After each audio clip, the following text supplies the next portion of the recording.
Alors, principes fondamentaux d'équilibre. Je ne sais pas si vous le voyez, mais là ça bouge pas mal. En fait, le tronc est tellement déshabité, si on peut dire, depuis un moment. Puis là, on est en hiver, il est gorgé d'eau, que du coup, il est carrément désolidarisé. Et donc, il est très souple. Ma question, elle n'est pas là.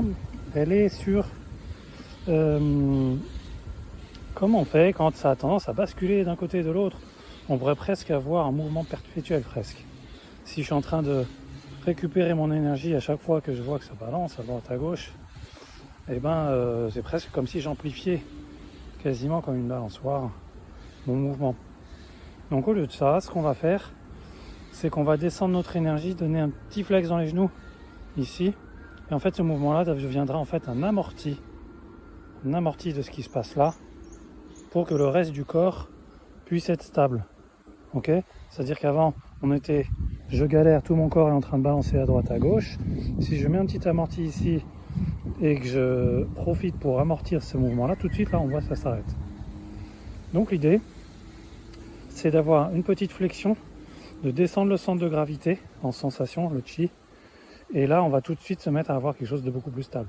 Évidemment, ça travaille. Là j'ai les cuisses qui sont en route, j'ai un petit peu là les doigts de pied en agrippage parce que là ça glisse tellement. Je vais vous dire que ça, le moindre mouvement, je descends d'un étage. Et donc, là, en fait, ce qui se passe, c'est que j'ai évité ce olé, les mouvements perpétuels.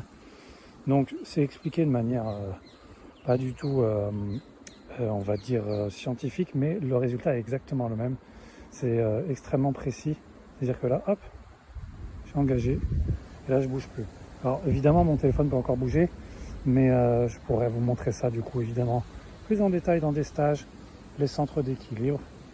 Donc voilà, c'était un petit plus.